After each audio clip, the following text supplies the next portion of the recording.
Hey guys, hey. Welcome to another episode of the How Much Do They Make series. Today we have a special guest. We have Dean, who is an engineer. Dean, thank you so much for joining us. Hey Dean. Hi there, you alright? Yeah, good man. Welcome, Great. welcome to the Humble Penny. We're Welcome. excited to have you. I'm really excited to have varieties of people here on our channel. You come from another part of the country altogether, which makes this very, very interesting as well. Just hearing from people who are from outside of London, because many people we've interviewed are within the London area. So do you want to just start by telling our audience kind of who you are and what you do for a living? Just kind of break it down and explain it in normal layman's terms. Yeah, sure. So I'm Dean from the Wirral on Merseyside, and I'm a maintenance engineer in the logistics/retail industry. Do a lot of planned preventative maintenance, do a lot of reactive maintenance more so. But yeah, that's what I do. So how long have you been doing that for, Dean? Currently in this role, I've been doing it for 2 years. I started off in university, didn't do great in my A-level, so I did a foundation degree, which then sparked my interest in engineering. Then did a mechanical engineering, come away with a bachelor's with honours, which Nice. I'm very proud of. And then Well that done. has opened all the doors, I would say, in my career. But to get where I am now, I would say most of my colleagues went more the conventional apprenticeship route. Okay. But me personally, I prefer to be more hands-on. So I've done field service in the past, even got into sales, engineering sales. But now I'm site-based, fixed position. So Dean, tell us, what does a day in a life typically look like for a maintenance engineer? So typically we come in at our shift time. There'll be a handover. Any issues from the shift before or ongoing issues will be passed on. We then take that on board. We get a job list for our day or night shift, whatever it is. We'll run through that throughout the day. All the while, if any issues do arise, we have to then be on hand to go to that. There's a small team of us, about 3. Then we're then able to handle, the challenges of the day. So what kind of things might come up as a potential issue that you might need to attend to? Any emergency stops due to breakages, blockages, snap chains, broken conveyors, things like that. But that's where the preventative comes in to minimise that risk, to keep the efficiency of the plant basically as optimum as possible. If you had to name almost 3 things, whether they be habits or kind of things generally, or skills even, that make you a success at this role, why are you the guy in this job and doing it, successfully? What would you say those things are? I would say you've got to be methodical in your approach. Even though things generally can be repetitive, you've still got to address things with an open mind. And having said that, you've got to be adaptable, because there's a million ways to skin a cat.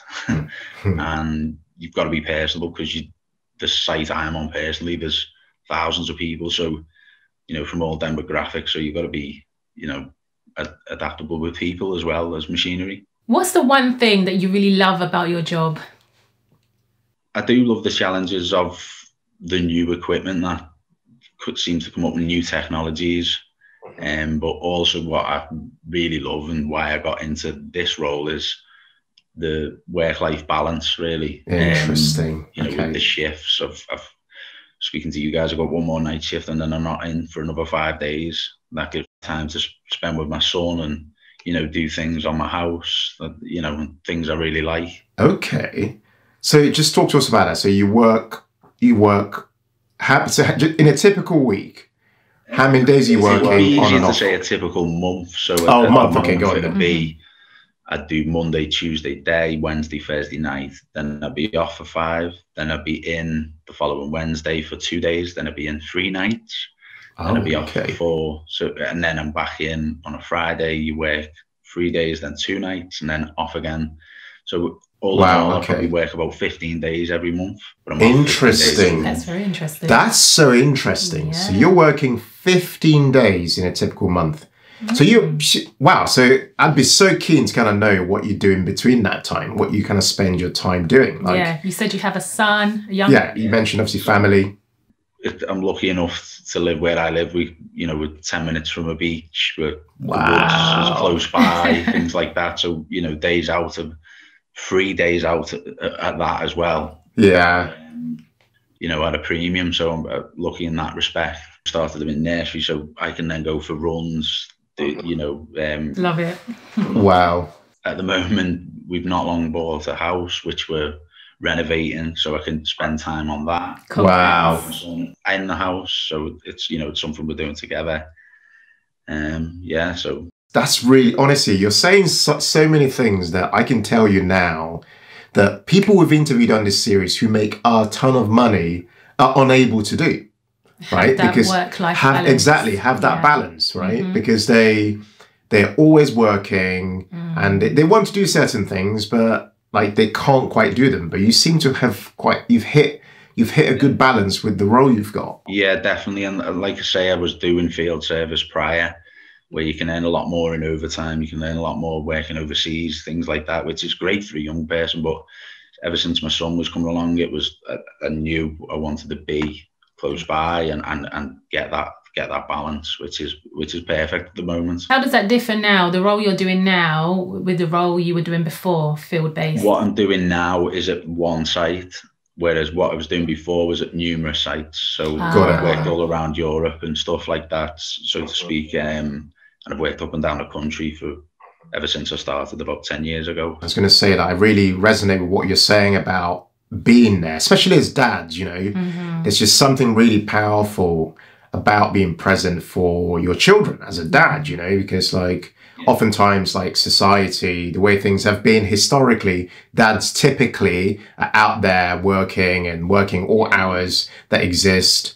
And I found that it's been so life-changing for us, me being able to be more present for our kids, and taking away a lot of the burden that Mary used to carry in our marriage, doing pretty much everything until I showed up in the evening sometime on a good day at 8 p.m. Kiss them goodnight. To kind of kiss them goodnight if I'm lucky, So I completely resonate with Dan. That kind of that perspective, that almost you can't put a price on that. You really can't even begin to value what that is in monetary terms. So I really hear you on that. It's the point I'm making. I'm glad that I'm doing it now. Like I'm 32 with and I can respect people who work really hard. I really do. But for me, it's more important, even now, I'll be around, because, you're going to be working till God knows what retirement age will be now for our generation. So really, really, really love hearing that. What would you say is the most challenging aspect of your job? The bit that frustrates you, perhaps, or the bit that really pushes you? What would you say that is?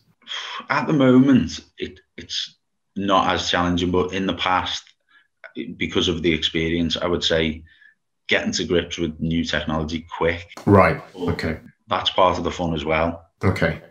So, you could turn up to a problem that you've never seen before, but because you understand the basics or the principles of engineering, or what you've learned or experienced, you can find the issue. So you turn it into a positive, so to speak. Something you said there really resonated. You said how you can turn up and you can have different problems and things like that. Did you grow up being taught kind of problem solving skills? I'm just trying to understand yes and no, because I've worked in teams and I've worked alone, so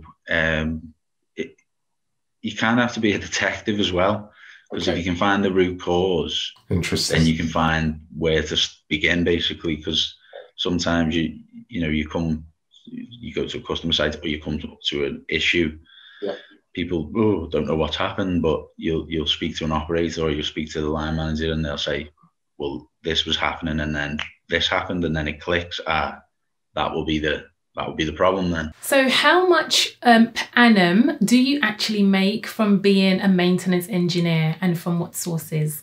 Per month net, it's 2,100 around there. Annually, it's about 35,000. Okay. Around that, yeah. Having said that, the company I'm with, the site we're on, our shift allowance is a lot lower than other parts of the country and other sites that they're on, which they're working on. So for my company, the majority of like my roles, let's say in London or Manchester, they typically be on the low to mid 40s. Got it. Right. Okay. So it's location kind of dependent. That obviously interesting. It's more contract, not location. Okay. It's more about contract. So it's more about the so it doesn't mean that if you worked, say, nearer to London, you would make more money. You can. Right. If I'm thinking outside of my company, then you could, yeah. But typically, you'd probably be in the mid to low 40s. Right. Yeah. Got it. Okay. So just for some perspective, everyone who's watching this, Dean's earning about 35,000 thereabouts per annum. Remember, though, working 15 days per month. That's right. Right. So let's put that into perspective.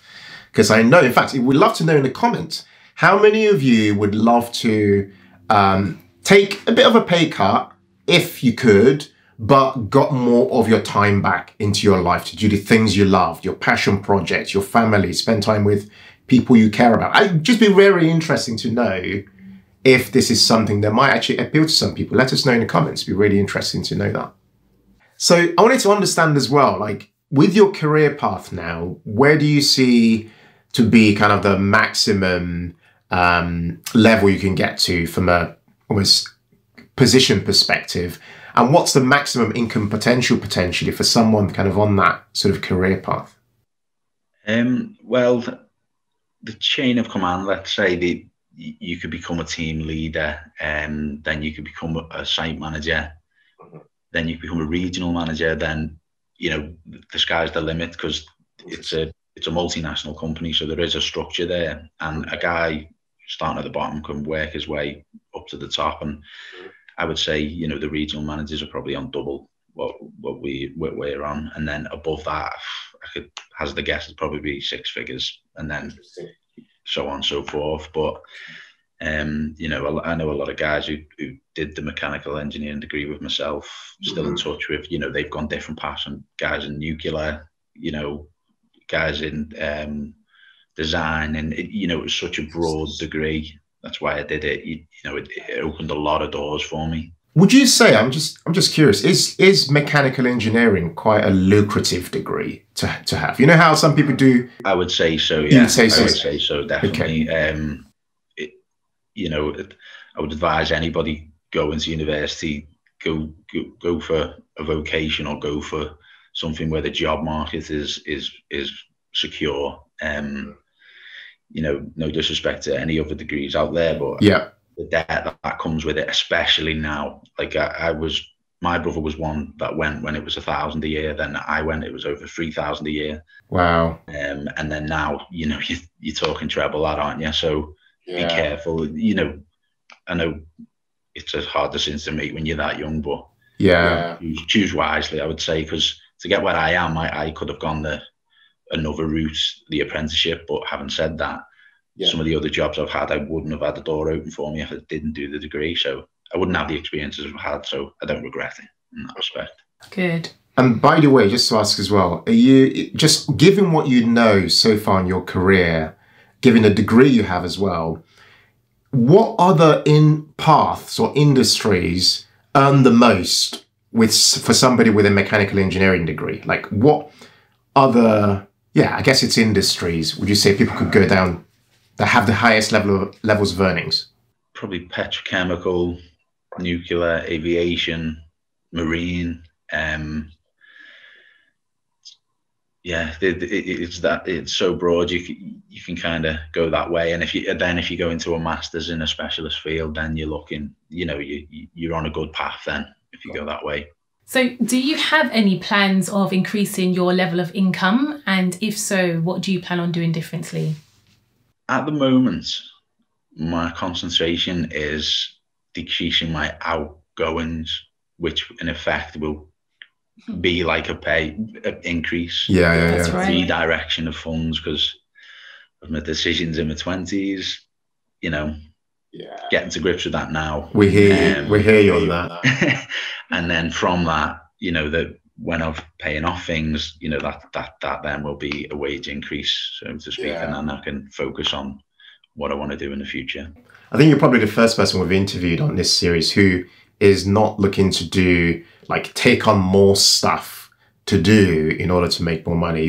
It's interesting, your approach has been to cut down, actually, which is another way of getting the same result. Exactly. Which in fact is even almost a more effective way, because if you get used to a lifestyle at a lower level of living, then as your income starts to go up, as we talk about a lot on this channel, then provided you keep that level of lifestyle, then, you know, that buffer you're creating as your income goes up then becomes a lot more useful, because you've gotten accustomed to a decent level of lifestyle, almost a simpler lifestyle that works for you specifically. So yeah, thanks for sharing that.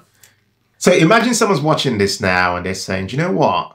I kind of want to have a career change, and I might want to go down this route of becoming an engineer, perhaps even a maintenance engineer. What top 3 pieces of advice would you give someone who is watching this now and might want to do what you do at the moment? I would say be interested in it. Like anything, if you're not interested in it, you're not going to enjoy it.